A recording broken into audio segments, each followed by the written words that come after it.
So you join me in late November at a very soggy and wet shed quarters. It's a time of year now where a lot of you are going to be looking at buying a bicycle for your child for Christmas, and you've got two options if your budget is sort of £150 to £200. The options are a cheap new bike like this, or a 20-30-year-old retro bike like this, and you might be surprised at which of these two is actually the better option. So obviously the Apollo is a budget bike that retails at about £180 here in Britain, and the other bike is a GT, which you could pick up second hand. It's 30 years old and would cost you between £100 and £150 second hand in this sort of condition. So starting with the budget option, this would be a brand new bike from Halfords, a local UK retailer. Sorry, a national UK retailer. It comes with a suspension fork, which is there more for looks than anything else. It's very limited in performance. It weighs an absolute ton, and I mean, a lot of kids are very happy with these bikes, but I'm just making the comparison between this and the retro bike. So yeah, heavy suspension fork, it doesn't do very much.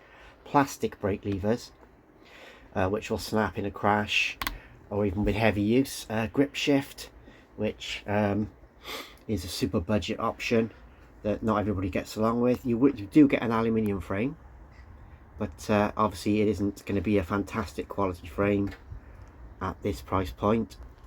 The whole bike is a budget bike. Everything on it is priced to a point, just to get in under that £200 mark. And then the componentry, plastic pedals, very basic, bottom of the range sort of OEM Shimano derailleurs on here. Nothing sort of it is branded, it's Shimano, but it's not sort of part of any of a group set range or anything. So yeah, overall it's a smart looking bike. Many kids would absolutely love this for Christmas, but there are those features there, the heavy fork, the plastic bits on it, the cheap components, that it may not last all that long. So option number two would be to go for something like this second hand, for probably between 100 and 150 quid, which is a 1996 GT Timberline. This bike would have been about £400 when it was new, and still, in a direct comparison today, it's so much better quality a bike than something like the Apollo. Again, I'm not knocking the Apollo, but if you look at this in comparison, no suspension, which at this price point is a good thing, because you're not going to get a decent suspension on a bike under about £400, so you may as well save the weight. This has got a nice rigid chromoly steel fork on it, which has lasted 30 years already, as you can see, and a steel Reynolds frame. It is actually a little bit lighter than the Apollo, despite being made of steel, whereas the Apollo is aluminium. But as you can see, it's a lovely quality frame, this. And then the bike in general, you get proper shifters, proper thumb shifters. You get metal brake levers, adjustable metal brake levers. Things like the bar ends, that you might think date the bike, they can be removed. You can always take those retro accessories off to modernize it a bit. And then componentry is Shimano Dior LX, which is decently up the Shimano range. It's lasted 30 years for a reason, this stuff. It's really good quality componentry, and it'll just keep going and going.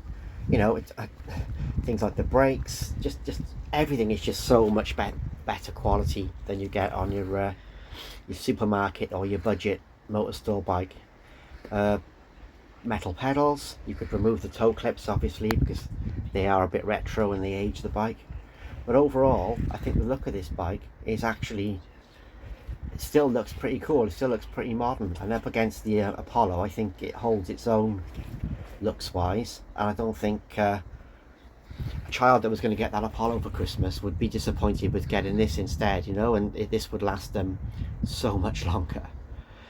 So yeah, there's the bikes together. As you can see, the geometry is a little bit more modern maybe on the Apollo, with the sloping top tube and that kind of thing, But I mean, for what you're getting for your money, you're just always better off at the under £200 price point. You're always going to be better off going second hand, because you're not going to be buying the bike from a proper bike shop. You're going to be buying it from a department store or a toy shop or something, a motor accessories store like the Apollos. So yeah, you're not going to get anything sort of anywhere near the quality of the GT. So yeah, have a look at the old bikes, the retro bikes this Christmas for your kids. It's a bit of a bargain.